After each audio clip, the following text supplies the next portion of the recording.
शादी वाले रोज दुल्हन शर्माती है और उससे जो जो रस्म पूरी करने को कहा जाता है वो खामोशी से सब करती जाती है।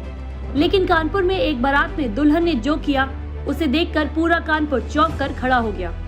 असल में कानपुर में एक शादी में बाराती उस वक्त पूरी तरह से हैरान रह गए जब दुल्हन ने चौथा फेरा लेने के बाद ही शादी से इनकार कर दिया और उसके बाद दुल्हन ने जो अपना रौद्र रूप दिखाया तो फिर वहां किसी की हिम्मत ही नहीं पड़ी कि दुल्हन से बहस कर सके।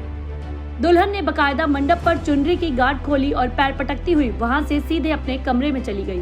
दुल्हन की इस हरकत के बाद पूरे मोहल्ले में इसी की चर्चा थी और हर किसी की जुबान पर दुल्हन का जिक्र था। दिन भर पंचायत चली मगर दुल्हन शादी को तैयार ही नहीं हुई। दुल्हन से जब शादी तोड़ने की वजह पूछी गई तो उसने बताया कि उसने पहले ही दूल्हे को फोन पर कह दिया था कि बारात को लेकर नहीं आना, नहीं तो बेइज्जत हो जाओगे। लेकिन ये लोग नहीं माने। दुल्हन को समझाने की बहुत कोशिश हुई लेकिन आखिर में दूल्हे को बिना दुल्हन के ही अपनी बारात को लौट कर ले जाना पड़ा। चौबेपुर थाना क्षेत्र स्थित एक गांव निवासी किसान की बेटी की शादी कानपुर देहात के रूरा में तय हुई थी। शादी से पहले गोद भराई, बरिक्शा और तिलक की रस्में अदा की जा चुकी थी। बैंड बाजे के साथ बारात पहुंची।